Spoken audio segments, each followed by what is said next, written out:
अपने आंगन में बकरी को पालते हैं, कुछ लोग अपने आंगन में सुअर को भी पालते हैं, कुछ लोग अपने आंगन में मुर्गी को पालते हैं, कुछ लोग अपने आंगन में कबूतर को भी पालते हैं। एक दिन मैं किसी संत के यहाँ भोजन कर रहा था, तो मैंने कहा ये कबूतर का खोप देखता हूँ जी। कहा बाबा खाते नहीं, लेकिन 150-200 रुपया में बेच देते हैं। तो मैंने कहा इसको बेचते हैं तो वो आदमी क्या करता होगा? इसको घर देखिया में ले जाता होगा, इसको तो मुड़ी मचा के आलू में दे के बना लेता होगा।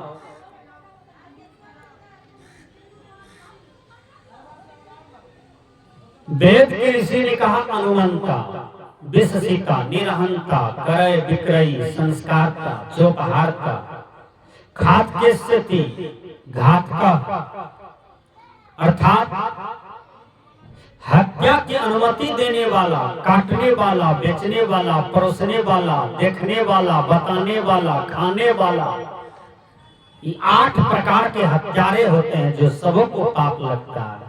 केवल खाने वाले को पाप नहीं लगता है, ये 8 को हत्यारे माना गया है, सबको पाप लगता है। संत महापुरुष सबसे पहले आपके आहार को ठीक करते हैं। क्यों? क्योंकि जैसा खाए अन्न वैसा बने मन, और जैसा बने मन वैसा होवे चिंतन, जैसा होवे चिंतन वैसा होवे कर्म। कर्मों की सुधार सबसे बड़ी साधना है, और कर्मों की सुधार सबसे बड़ा प्रथम पॉइंट है आहार शुद्धि, जिसको वेद ने कहा, ऋषि मुनियों ने कहा। क्या कहा? आहार शुद्धो सत्व शुद्धो, सत्व शुद्धि ध्रुवा स्मृति, स्मृति लंबे सर्वग्रंथे नाम विप्रमोक्ष। अर्थात आहार के शुद्धिकरण से अंतःकरण शुद्ध होता है, अंतःकरण की शुद्धि से ध्रुवा स्मृति स्थिर होता है। जब साधक अपने अंदर में स्थिरता को प्राप्त कर लेते हैं तो विप्र मोक्ष, वह मोक्ष के अधिकारी हो जाता है, वह मुक्ति के अधिकारी हो जाता है। इसलिए आहार शुद्धि जरूरी है। प्रकृति ने आपको खाने के लिए सेब बनाया, अंगूर बनाया, किशमिश, बेदाना बनाया, मनक्का छोहरा बनाया, क्या से क्या फल दिया है उसका वर्णन नहीं है। एक दूध है तो उसका दही बन जाता है, खोआ बन जाता है, मलाई बन जाता है, घी बन जाता है, और उसको खाइए तो कोई प्रोटीन विटामिन की कमी नहीं रहेगा देह में। प्रकृति ने आपको खाने के लिए भात दिया, दाल दिया, साग दिया, सब्जी दिया,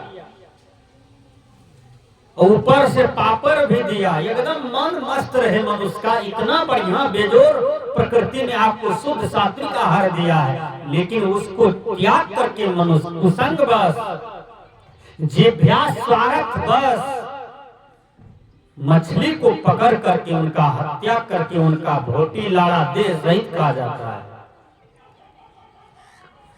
बकरी का गर्दन काट करके और बकरी को सठा देता है, सौट कर देता है, खा जाता है। क्या बकरी रोटी मनुष्य को खाना चाहिए? क्या बकरी भात मनुष्य को खाना चाहिए? क्या ये मनुष्य का भोजन है? गाय की नाक में कुट्टी पानी लगा दीजिए, गाय भरपेट खा लेते हैं, उसी नाद में एक तो चना माछ गिरा दीजिए आधा किलो, गाय मर जाएगी, उस गंध से नहीं खाएगी, मर जाएगी मंजूर है, लेकिन वह गंध नहीं खाएगी, वह गंदगी नहीं खाएगी। गाय कितना होशियार है।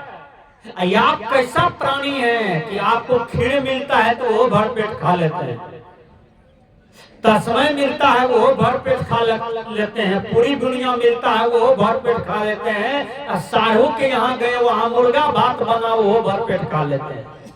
कि धकरो नहीं है, कोई नहीं है, कुछ विचारे नहीं कर रहे हैं, जो मिलता है भरपेट खा लेते हैं। कि विचार करना चाहिए कि मांस की खेती नहीं होता है, मांस ऊपर से नहीं गिरते हैं, कोई भी मांस को प्राप्त करते हैं, खाते हैं, तो किसी जीव का वध हुआ होगा और वह जीव तड़पा होगा, दुनिया में बड़ा तड़पता होगा और उसकी देह को खा रहे हैं। विचार कीजिए।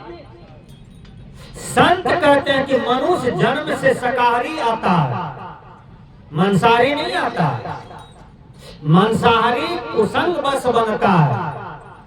रावण का भाई देखिए मांसाहारी था, कुंभकर्ण।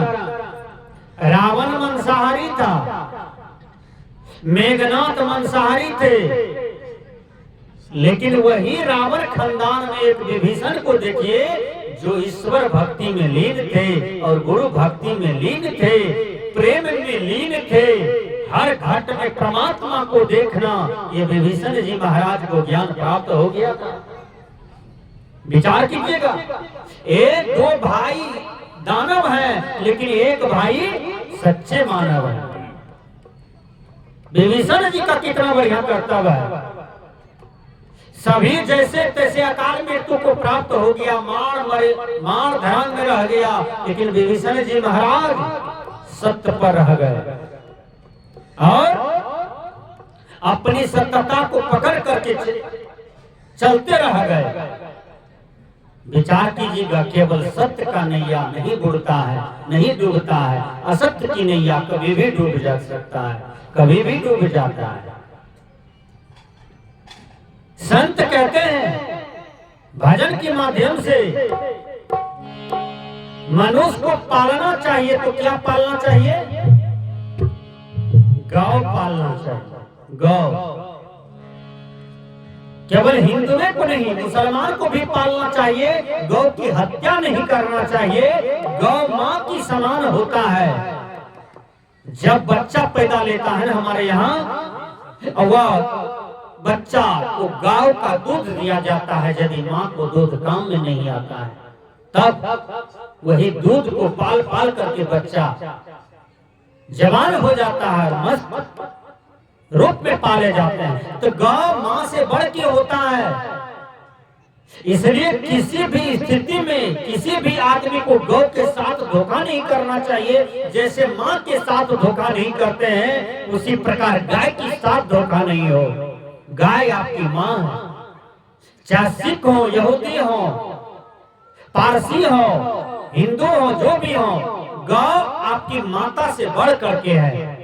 क्योंकि गौ आपको सब दिन दूध देता है, मरते काल तक दूध देता है और आपकी काया को पोषता है, आपके बीमारी को दूर करता है। गाय को पालिए। भगवान कृष्ण को देखिए, गाय चराते हैं, दूध खाते हैं, खिलाते हैं अपने सखियों को भी, अपने गोपियों को भी, और अपने भी खाते हैं। लेकिन गाय चराते हैं, गाय को पालते हैं, गाय दूहते भी है। कृष्ण भगवान के अनुसार हर आदमी चले तो आज मांस मछली की तरफ जाने की जरूरत नहीं है। हम लोग कहाँ बीमार पड़ते हैं? बोलिए। आपको तो साल में एक बार सर्दी जुकाम बुखार भी आता है। हमको 8 साल से सर्दी जुकाम बुखार भी नहीं आता है। जब से हम योग करना शुरू किए हैं, कुछ हो नहीं आ रहा है। क्यों नहीं आता है? आपके पास भी शरीर है, मेरे पास भी शरीर है। रामदेव स्वामी तो 100 बरस चैलेंज किया है इस प्रकृति मंडल को। आज तक चैलेंज करने वाला कोई साधु नहीं हुआ। ऋषि मुनि संत बहुत हुए, लेकिन स्वामी रामदेव ने कहा, मैं प्रकृति से लड़ाई करता हूँ कि मैं 100 बरस के बाद ही देह को त्याग करूंगा। इस बीच में कोई हमको नहीं ले जा सकता है, क्योंकि मुझे व्यायाम पर गर्व है, मुझे योग पर गर्व है, मुझे संयम पर गर्व है। विचार कीजिए, क्योंकि संयम खलु जीवन, संयम ही आदमी का जीवन होता है। भजन में आया, कोना कयंगना जय भाई बहिना, कोना कयंगना जय भाई, अंगना तोर घर बरिया बहिना, कोना कयंगना जय भाई, कोना कयंगना जय भाई बहिना, कोना कयंगना जय भाई, अंगना तोर घर बरिया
जय भावे।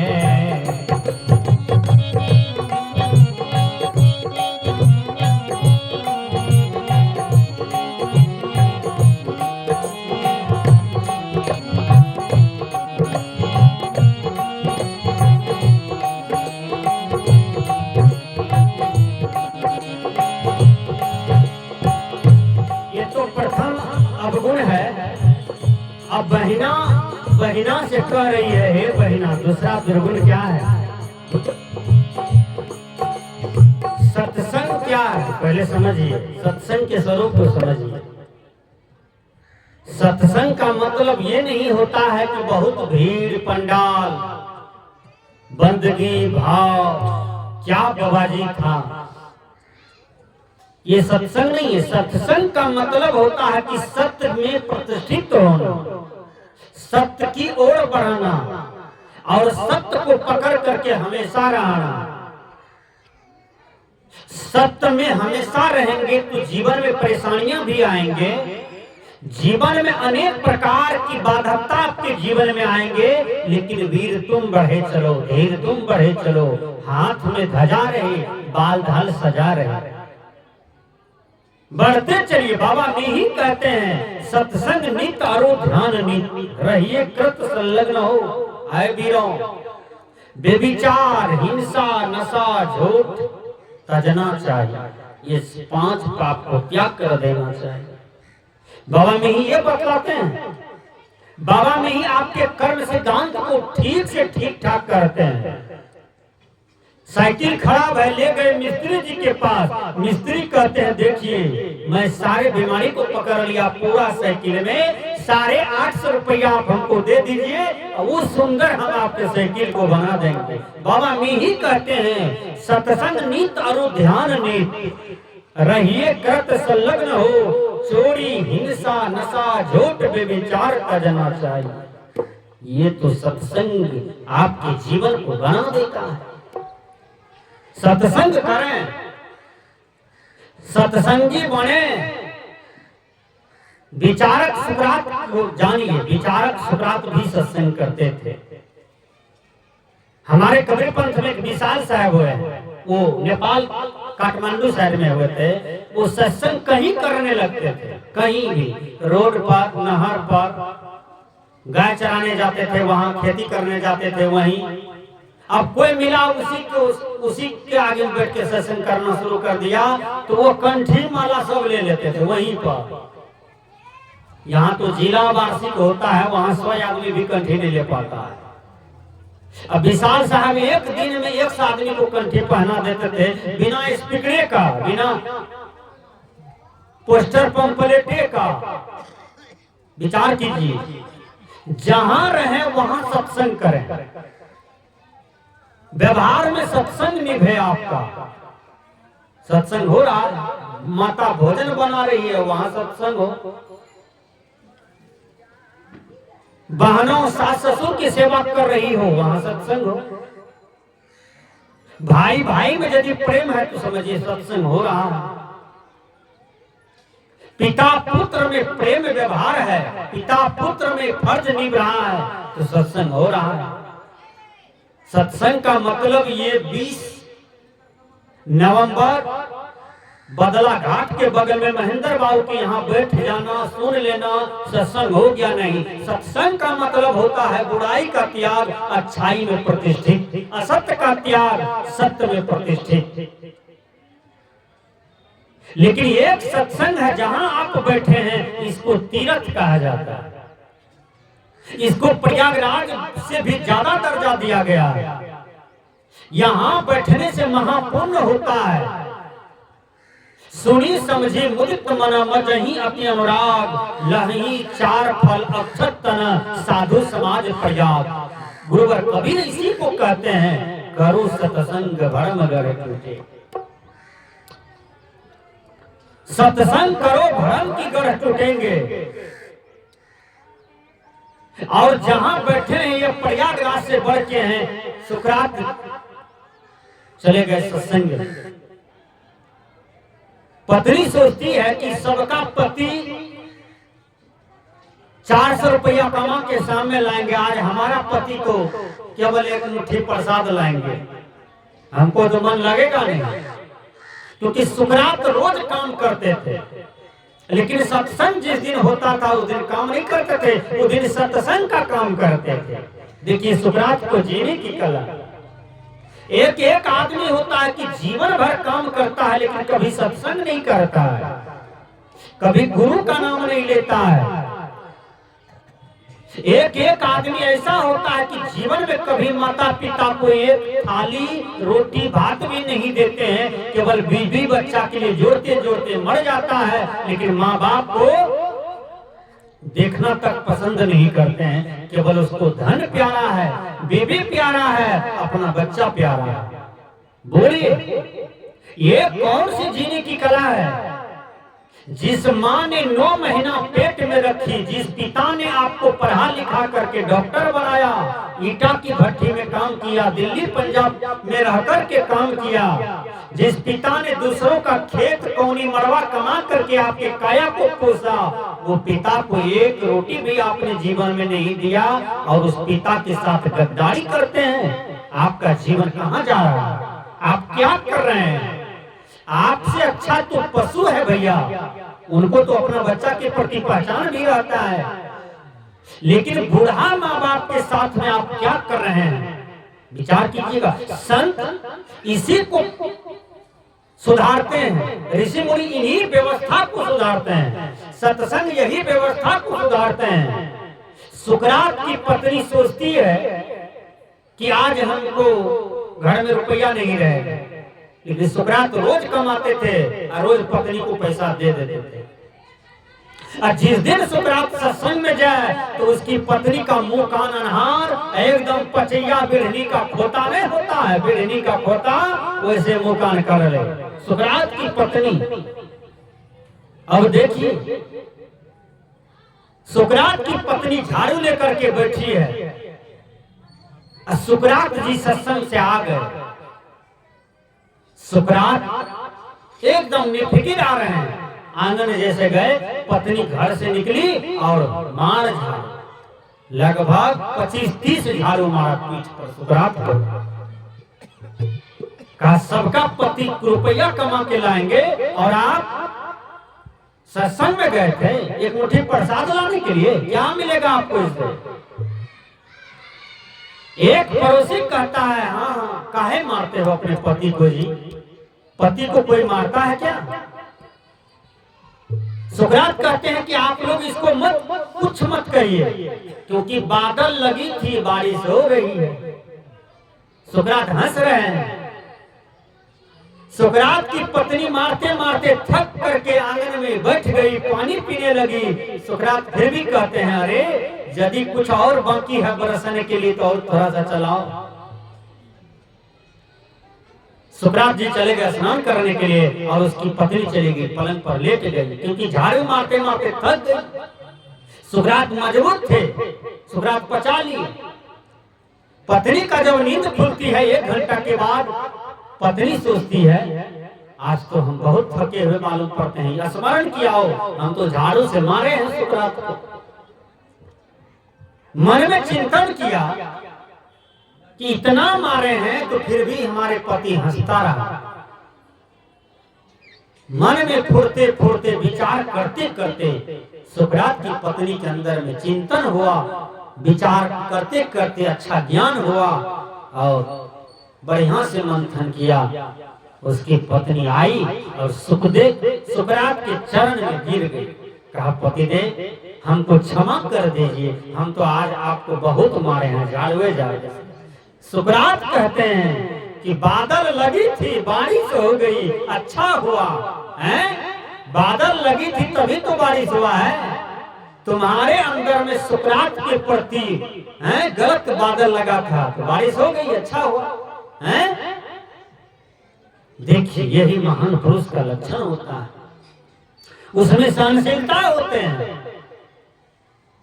एक घुड़घुड़ा, एक बिच्छू डूब रहा था पानी में। बिच्छू हल्ला कर रहा है भाई मुझे बचाओ, कोई ध्यान नहीं दिया, कहा मरता है मरने को, ऐसे मरता है। एक महात्मा जा रहे थे, बिच्छू चिल्लाया जोर से, कहा महात्मा जी हम डूब रहे हैं, बचा लीजिए। महात्मा जी त्रिशूल झोला रखा, फान गया पानी।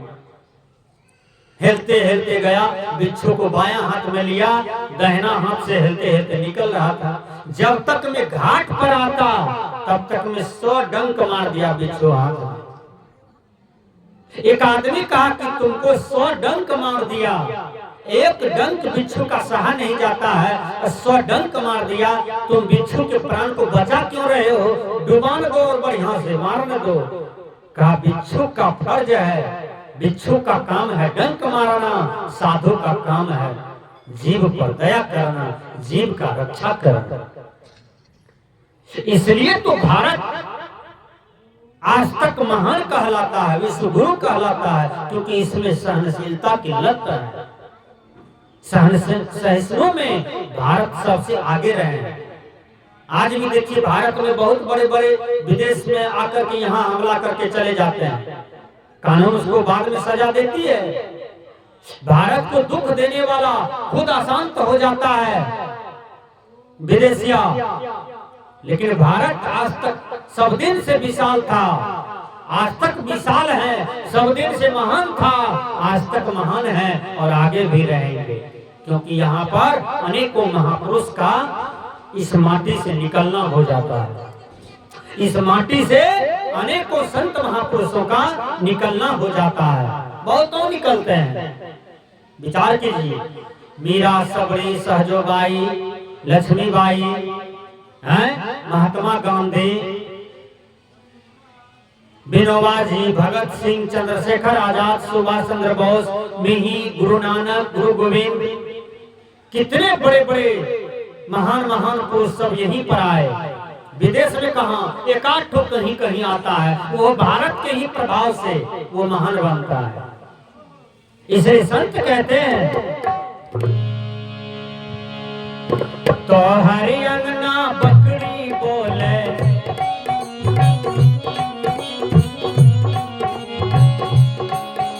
तो हरि अंगना बकरी बोले, बोले भैं भैं, अंगना तोर तोर बढ़िया बहिना, कोना के अंगना जय है।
सत्संग एक परिवर्तन प्रवर्तक स्थल है, यहाँ परिवर्तन हुई। देखिए आदमी सुबह जगते हैं तो उनको क्या करना चाहिए? अपना कचरा को साफ करके, अपना चेहरा को साफ करके तुरंत स्वरूप में लीन होने का प्रयास करें। मतलब जो गुरु मंत्र मिला है उसको जपन कीजिए, स्तुति विनती कीजिए, ध्यान कीजिए, साधना कीजिए, साधना कीजिए। बेला अमृत हुआ, आलसी सो रहा, बने या भागा, साथी सारे जागे तो क्यों नहीं जागा। बैल जग जाता है 3 बजे, गाय जग जाती है, कौवा मैना जग जाते हैं, लेकिन दुर्भाग्य है कि मनुष्य बेला अमृत में सोए हुए रहते हैं, थेतर बनकर, और उस अमृत बेला का लाभ नहीं ले पाते हैं। एक आदमी 4 बजे भोरे जा रहा था खेत। मैंने कहा हाथ में क्या है? कहा बाबा तंबाकू है। वो तंबाकू लगते हुए जा रहा था। मैंने कहा ये क्या है? कहां से सीखे हैं? कहा बाबा ये तंबाकू नहीं खाएंगे तो हमको पैखाने नहीं उतरेगा।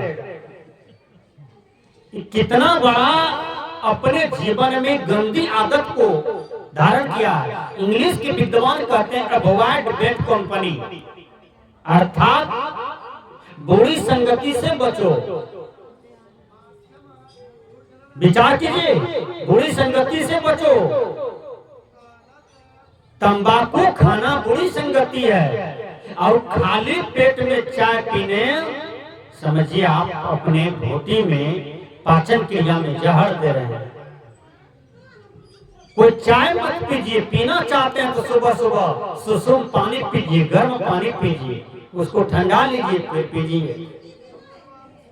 बहुत आपको फायदा करेगा। कभी गैस नहीं बनेगा, पेट में पथरी नहीं होगा, दिन भर जो खाइएगा वो पच जाएगा, कभी ऊपर गैस नहीं होगा, कोई बीमारी जल्दी पेट में नहीं आएगी। सुबह सुबह 1 गिलास बड़ा गिलास से सुसुम पानी हर आदमी पीजिए, कोई खाली पेट में चाय न पिए। वेद के ऋषि कहते हैं राम नाम लड्डू गोपाल नाम घी, हरि नाम मिश्री घोर घोर पी। इसको पालन करने में फायदा है, लेकिन कलयुग में लोग उल्टा दिया पन्ना को। क्या कर दिया? राम नाम केक गोपाल नाम टी, हरि नाम मुर्गी के अंडा फोर फोर पी। ये ला दिया, मुर्गी का अंडा ला दिया, फोर फोर के पीता है। कहता है कम्बल ओढ़ने की जरूरत नहीं है, इतना गर्मी मारता है अंडा में। वो अंडा में सीधे रज बीज है, रज बिरज में प्याज लहसुन नमक दे करके लोग चोब रहा है, खाता है, सुधार नहीं करता। सुधार से ही उद्धार होता है। तो तंबाकू का त्याग हो जाए, चाय का त्याग हो जाए, जर्दा का त्याग हो जाए, पान का त्याग हो जाए, और बकरी भोजन, मछली भोजन, सुगर भोजन, गाय भोजन, कबूतर कबूतरी का भोजन, ये सब जो खा रहे हैं इनका भी त्याग हो जाए, तो समझिए आपका सत्संग हो रहा है, आपका सत्संग हो गया। आप पक्का सत्संग कर रहे हैं। मैं बता देता हूं, एक बच्चिया मैट्रिक की परीक्षा देती है, ध्यान से सुनिए। मन लगा करके परीक्षा दिया, लेकिन रिजल्ट जब निकला तो रिजल्ट को देखने के लिए बाजार चली गई। नेट पर जब रिजल्ट देखती है तो रिजल्ट शून्य, फेल था, डिवीजन फेल था। लड़की का मनोबल गिर गई थी, और जाकर के बैठे हुए थे रूम में। बाबूजी आए दूध बेच के। बाबूजी पूछते हैं बेटी तुम पास हुई हो कि फेल? वो बचिया कहती है बाबूजी उतरबरिया टोला का रिंकुआ जो है ना पास, वो फेल है। का रिंकुआ ने फेल है? तू का बाबूजी पूरिया टोल का पिंकी दीदी वो भी फेल है। का पिंकी ने फेल है? तू का बाबूजी पछवरिया टोल का दिवाकर वो भी फेल है। का तुम्हारा रिजल्ट बोलो, तुम अपना रिजल्ट बोलो, तुम पास हो कि फेल? का बाबूजी इतना फेल तो हमें कथी पास, हम पहले थी। कहने का भाव है कि ये संसार में कोई फेल हो जाए तो हो जाए, लेकिन आप कम से कम गुरु महाराज से भजन भेद लेकर के, माला कंठी गुरु मंत्र लेकर के, पदावली बीजक गीता रामायण को अध्ययन करके, उस चौपाई का अध्ययन करके, जीवन में प्रैक्टिकल करके, ध्यान साधना करके, राष्ट्र भक्ति करके, मातृ पितृ स्त्री भक्ति करके इस दुनिया से आप निकल जाइए, आपका मौज समझिए कर्रे हो गया, आपका जीवन स्वतंत्र हो गया, आपका जीवन सफल हो गया, आपका जीवन सफल हो गया। संत कहते हैं यही तो एक जीने की कला है। भजन में आया तो हरि अंगना झगड़ा हो गए, तो हरि अंगना झगड़ा हो गए, दरिद्र रानी नाचै है, दरिद्र रानी नाचै है, अंगना तोर करिया बहन कोना कयंग नाचै है।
पति भगवान होते हैं, पति देवता होते हैं। केवल ब्रह्मा विष्णु महेश ही देवता नहीं है, वो तो अपने जगह पर है। लेकिन पत्नी के लिए पति देवता और पति के लिए पत्नी देवी, दोनों की जरूरत है। पत्नी जब जगे, पत्नी जब जगे तो पति को प्रणाम करना चाहिए। एक महिला हमसे माला दीक्षा ली और हमने कहा कि आप पति को प्रणाम करो। कहा बाबा बड़ी लाज लगता है, पर कभी प्रणाम नहीं किए हैं।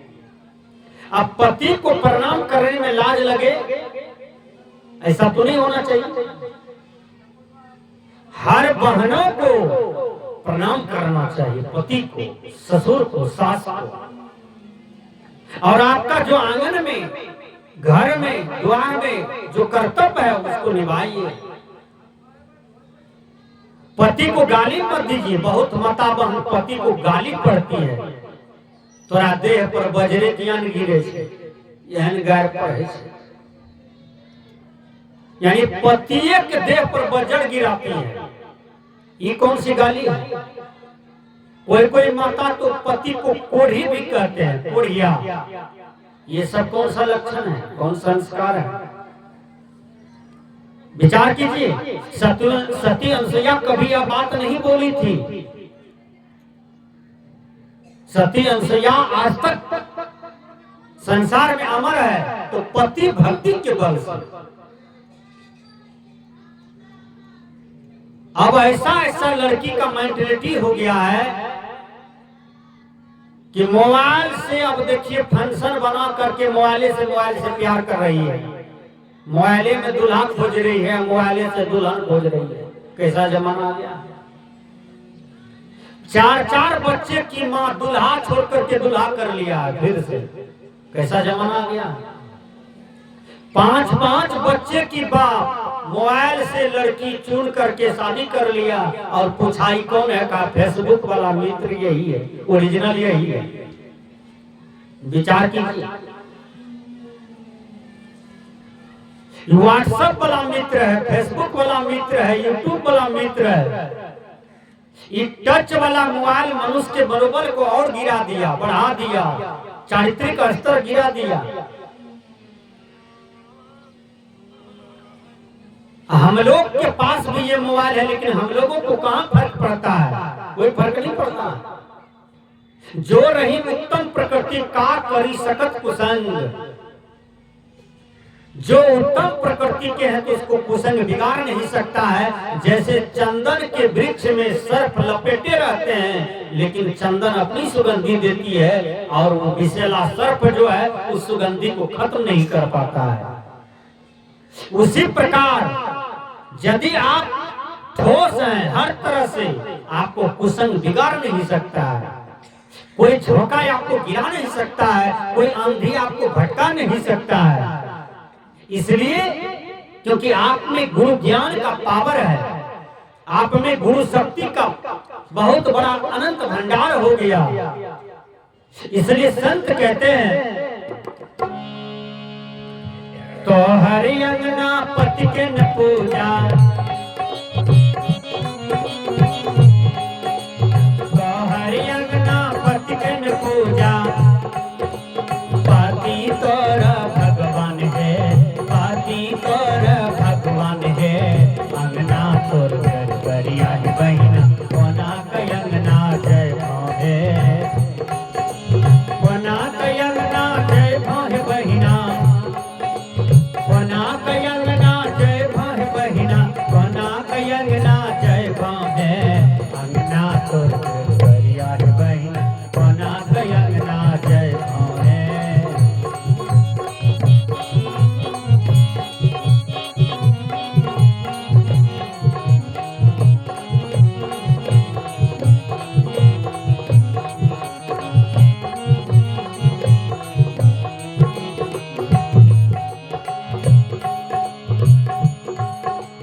एक आदमी कुर्सी पर गाल पर हाथ दे करके बेचारा बैठा हुआ था, चिंता कर रहा था, कभी कभी रोता भी था। एक आदमी पूछा कि भैया क्यों रोते हैं? कहा हमारी पत्नी आज तक हमको सम्मान नहीं दिया इसलिए रोते हैं। कहा क्या बात हुआ? कहा बात है ना, यदि हम जानवर रहते, पक्षी रहते, कम से कम भगवान हमको सिल्ली भी बना देते तो वो ठीक था। पक्षी में सिल्ली होता है, बहुत छोटा होता है। का पत्नी सम्मान ने दिया तो क्या हुआ? पत्नी क्या कहती है? कहा हमको जानवर कहती है। जानवर कहती है, का खूबे कहती है, हमको गालियां पड़ती है हमेशा कि आप जानवर हैं। देखिए हम उसका पति हैं, हम सम्मान देते हैं, हम कभी गलत बात नहीं बोलते हैं। सारा मेंटेनेंस हम अपनी पत्नी का करते हैं। हमको रोज जानवरे कहती है, कभी सम्मान नहीं करती है, आदर नहीं करती है। तो वो आदमी बड़ा महात्मा था। गांव समाज में भी बुद्धिमान लोग होते हैं ना, विद्वान होते हैं, प्रतिभा के संपन्न होते हैं। वो आदमी कहा कि रे जी, रे काहे रो रहे हो रे? बड़ा सुंदर बात बोलती है तुमको तुम्हारी पत्नी। हम लोग को तो कहे पत्नी तो सुनने के लिए तैयार है। का गाली नहीं देती है, तुम्हारी पत्नी तुमको आशीर्वाद दे रही है। कहा कैसे? कहा अब तुमको जिस दिन बोलेगी ना मुंह फोड़ के, जा तू जानवर छिया, तू जानवर छिया, तो तुम उलट करके बोल देना, उसी समय मैं तुमको युक्ति बता देता हूँ। कहा बोलिए ना, बता न दीजिए थोड़ा बुद्धि। कहा जैसे वो गाली तुमको देगी कि तुम जानवर हो, तो तुम हंस करके कह देना हाँ बात भी सही है, बात भी सही है, तू मेरी जान हो, हम तुम्हारा बड़ है, इसमें क्या दिक्कत है? बोलिए, प्रश्न हल हो गया ना? तू मेरी जान हो, हम तुम्हारा बड़ है। क्या हो गया? जानवर। कभी कारगिल युद्ध होगा, समझ में भी आ जाएगा, व्यक्ति बदल भी जाएगा। पत्नी को जान बना लीजिएगा, आप उनके बड़ हो गए तो जानवर हो गए भैया। तो गाली कहां पर रही हो? तो ठीक है कर रही है। उसी को युक्ति से काम लेना है। बेचारा गया दूसरे दिन आंगन, तो फिर एक अल्टर हुआ व्यवहार में तो गाली पड़ती है, जानवर कहीं का नहीं था। कल के बात सही कहते हैं गांव वाली, आप हमारी जान है, हम आपके बड़ हैं, इसी को तो जानवर कहते हैं। आप गाली कहाँ दे रहे हैं, आप तो हमको आशीर्वाद दे रहे हैं। गांव वाली तुरंत पलट गए, प्रणाम करके क्षमा मांग लगे। कल के पति देव 10 साल से तोरा गैर पढ़े छिया, जानवर जानवर कहली, तू बड़ा सुंदर है, समझा दो हमरे। कहने का भाव है कि पति का सेवा कीजिए, पति को प्रणाम कीजिए, पति को देवता मानिए, पति को गाली न दें। जैसे मंदिर जाते हैं तो मंदिर में पवित्र मन को लेके जाते हैं और पवित्र याचना करते हैं मंदिर में, उसी प्रकार पति आपको मंदिर का देवता है। पति, वही पति की कृपा से 2 बेटा है, 1 बेटी है। वही पति की कृपा से लड़का सिंदूर शोभा देता है। वही पति के कृपा से 18,000 का कान में सोना शोभा दे रहा है। वही पति के कृपा से नाक में नथिया भी शोभा देती है। वही पति के कृपा से 10,000 का साया साड़ी ब्लाउज भी शोभा दे रहा है।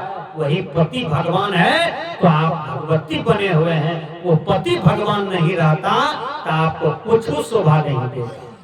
इसलिए पति देवता होते हैं। संस्कृत के विद्वान कहते हैं, पति वाक मनादृत स्वच्छ यावर्त तू या सा नारी नीर्थे घोरे पततिया चंद्रतार का। जो पत्नी पति के रहते हुए मंदिर में यत्र तत्र यहाँ वहां भटकने जाती है, प्रणाम करने जाती है, पूजा करने जाती है, समझो वह अपने पति की आयु का छीन कर रही है। शास्त्र ये बतला रहे हैं। आपका भगवान आपसे जुदा नहीं है, आपका भगवान आपसे अलग नहीं है, आपका भगवान आप ही में है, लेकिन उसको जगाने की जरूरत है। कबीर साहब ने कहा, तेरा साईं तुझ में जाग सके तो जाग। है? तुम्हारा साईं तुम्हारे अंदर में है, जाग सके तो जाग, लेकिन जगा हुआ गुरु से जगा लो तब जाग जाओ। संत कहते हैं, तो हर अंगना साधुन सेवा,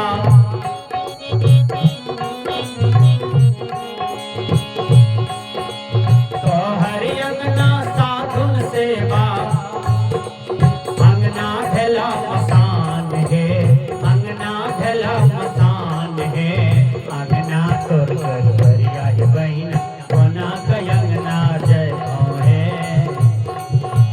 कोना का अंगना जय भाव है बहिना, कोना का अंगना जय भाव है बहिना, कोना का अंगना जय भाव है, अंगना तोर कर भरिया है बहिना, कोना का अंगना जय भाव है।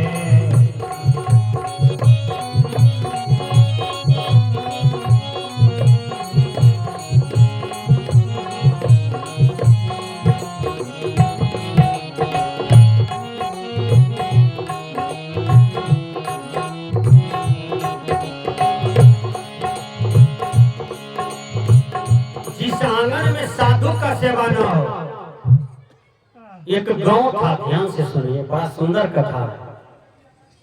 उस गांव के लोग कभी साधु को नहीं देखा था, महात्मा को नहीं देखा था। उसी गांव में एक इनार था, कुआं। कोई एक आदमी पानी लाए पिएंगे, भोजन किए हैं तो पानियों नहीं पी सके, तो वो कुआं के पास महात्मा जी आ गया। उसी कुआं से सभी कोई पानी पीते थे, पूरे ग्राम में। पहले कुएं में था, बाद में ट्यूबवेल हुआ। ये पुराने लोग जानते हैं, पहले एक ही कुआं से पूरे ग्रामीण चलाता था काम, तब ट्यूबवेल का विकास हुआ। अब तो इतना विकास हुआ है कि लोग पानी ले नहीं पाता, किधर का पानी पिए हैं? टोटी वाला पिए कि नीतीश कुमार वाला वो पिए कि ट्यूबवेल वाला पिए हैं? कितना कितना व्यवस्था है पानी के लिए, बोतलों में भरा रहता है पानी। गैनल में आता है गाड़ी पर देने के लिए पानी, ढेर प्रकार का पानी है। अब प्रकृति इतना भरा पूरा है कि कहीं ललका पानी है, कहीं उजरा पानी है, जिसको जो प्रिय लगता है पी रहा है। विचार कीजिए। तो मैंने कहा कि उसी इनार के पास आ गए महात्मा जी, पानी पी रहा था। महात्मा का लंबा लंबा दाढ़ी था, बाल था,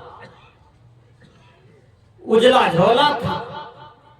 महात्मा जी पानी पीने लगे। पानी पी करके खड़ा हुआ था कि उधर से लोग दौड़ा मारने के लिए उसी गांव के। वो क्या समझता है? वो समझता है कि हमारे गांव कोई जानवर आ गया।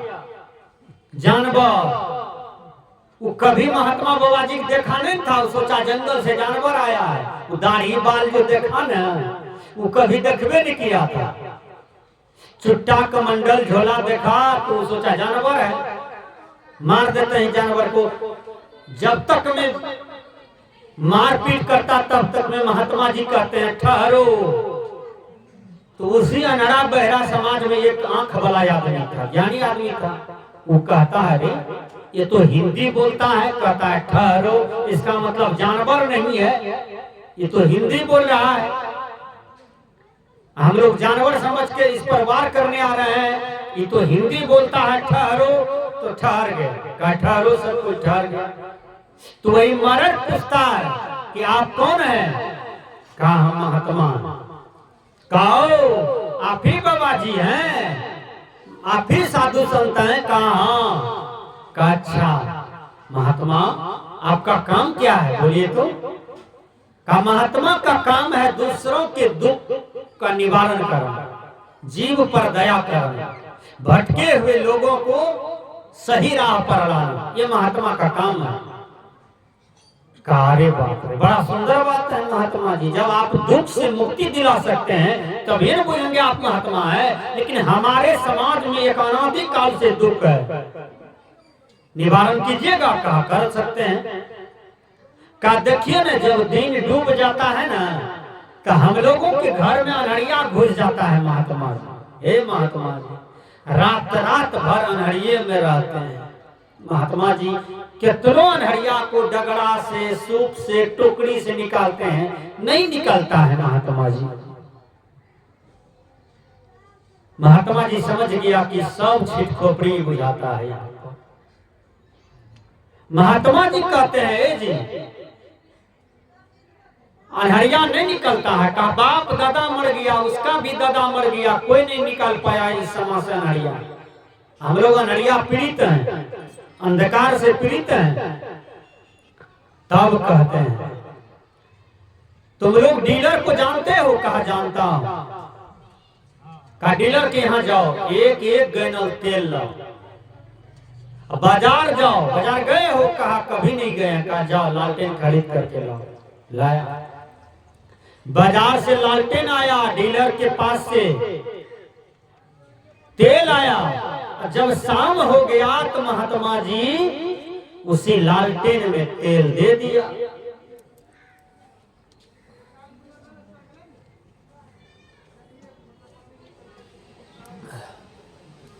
तेल दे दिया। महात्मा जी अपना झोला से दिया सलाई निकालता है, सलाई निकाल करके जलाया एक लालटेन को। सभी को बोला कि ये लो सलाई है, जलाते जाओ। सब लालटेन को जलाया। कहा जाओ अब सब आदमी अपना अपना घर में रख दो, जहां नड़िया है वही रख देना। उस लालटेन को ले गया। अब बस जलाया हुआ लालटेन गया अंधकार के पास। अंधकार बेचारा विदा ले लिया।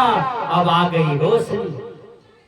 कहीं उस गांव में अंधकार नहीं दिखाई दिया, हर जगह रोशनी दिखाई पड़ने लगा और अनादि काल का दुख समाप्त कर दिया एक महात्मा ने। विचार कीजिए।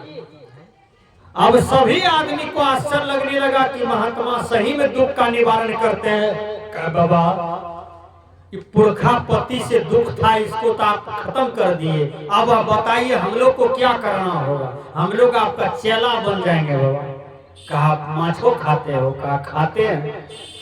कहा बकरी भी खाते हो? कहा खाते हैं। कहा एक भी आदमी को माछ मछली बकरी नहीं खाना होगा, तुम लोग को जीव पर दया करना होगा। दया, क्षमा, सत्य, शील, विचार, विवेक, वैराग्य, ये अष्ट सद्गुण है, इसको धारण करो। आदमी की खोल में हो आदमीयता को धारण करो, मानव की खोल में हो मानवता को धारण करो और मानव वाला जीवन जी करके यहाँ से विदाई लो। संत ने युक्ति दिया, गला में माला दे दिया, शिष्य बना लिया, मंत्र दे दिया और उस दिन से उस गांव में व्यवहारिक क्षेत्र में भी रोशनी आ गई और ज्ञान के क्षेत्र में भी रोशनी आ गई। गांव धन धन हो गया। इसी को कहते हैं सत्संग का प्रभाव, इसी को कहते हैं संत दर्शन का प्रभाव। इसलिए भजन में आया तो हरि अंगना साधुन सेवा,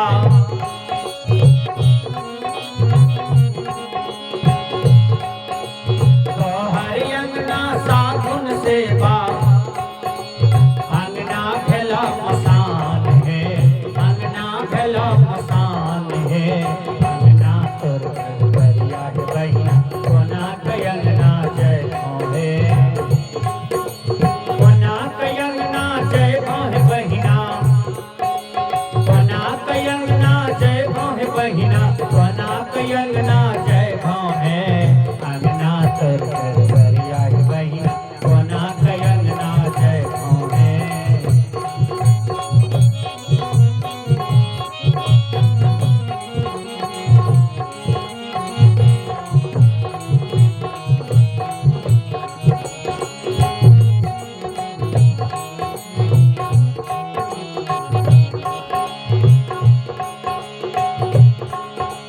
तो हरि अंगना मैं बाप रोबे, बड़ा सुंदर प्रश्न है। तो हरि अंगना मैं बाप रोबे, तो हरि अंगना मैं बाप रोबे, कभी अन मिलता त्राण है, कभी अन मिलता त्राण है, अंगना तोर बरिया बहिना कोना कयंगना जय है, कोना कयंगना जय है सखिया, कोना कयंगना जय है बहिना, कोना कयंगना जय है, अंगना तोर बरिया बहिना कोना कयंगना जय है।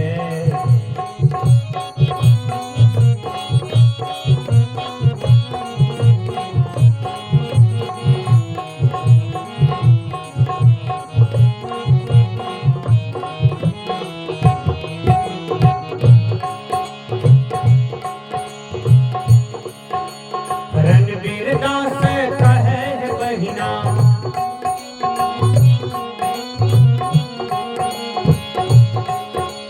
रणबीर दास कहे बहिना, रणबीर दास कहे बहिना, जल्द से करा